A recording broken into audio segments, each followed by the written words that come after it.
When I received your gracious invitation, I asked myself, what could I talk about that could possibly interest you? What could Manny Pacquiao say that would be of any impact, much more utility to the men and women who enjoy the highest standards of instruction at Oxford? The answer came fast. I know what I should speak about, something very few among you can claim to know about: my education, certainly non-traditional, non-formal, largely unstructured. I will call it my education in the Open University of Life. We were dirt poor. I had to work since the age of 7 to help my mother feed my 3 siblings and me. Many days, I was lucky to have one full meal. On days when we had no food, I would drink lots of water just to fill my stomach.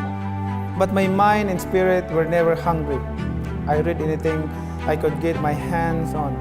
I even read the newspaper that my lunch or dinner came wrapped in. I read signs everywhere, even in moving vehicles. I learned measurements and weights by constantly reading the rates and tariffs at the warehouses where I worked as a stevedore, a docker in our parlance. At night, when I could not sleep because of the cold, I would read the labels of the carton boxes that serve as my bed on the street pavement. I don't fault anyone who views me as singularly ill-equipped for this role. Instead, I ask, is there anyone more knowledgeable than this humble civil servant about the hardships incident to the way of life of the majority of our people? Who among my colleagues has faced poverty face-to-face from birth? Whose life's work has it been to battle illiteracy? In crafting effective laws, there is no better guide than the pulse of the masses. I may not have financial acuity.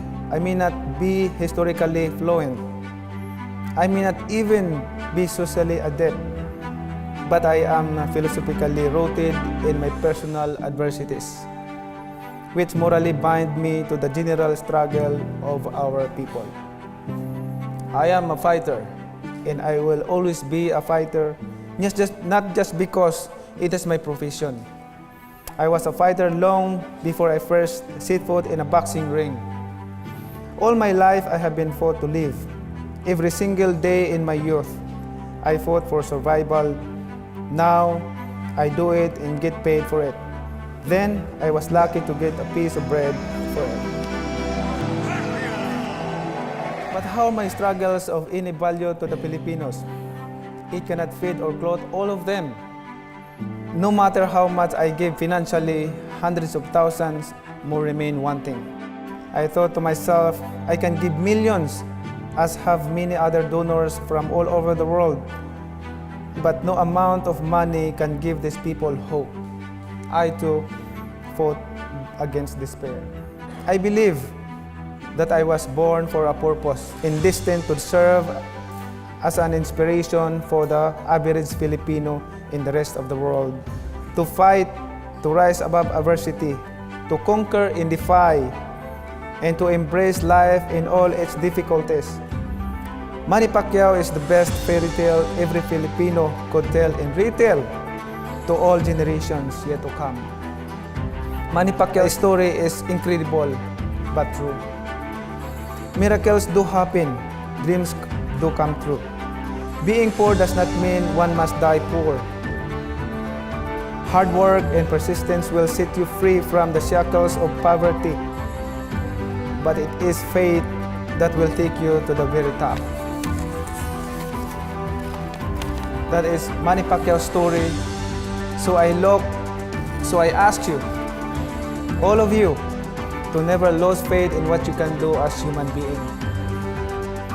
Believe in the loyalty of the family and believe in the Almighty God. With your education, determination, and faith, you can change the world. Thank you.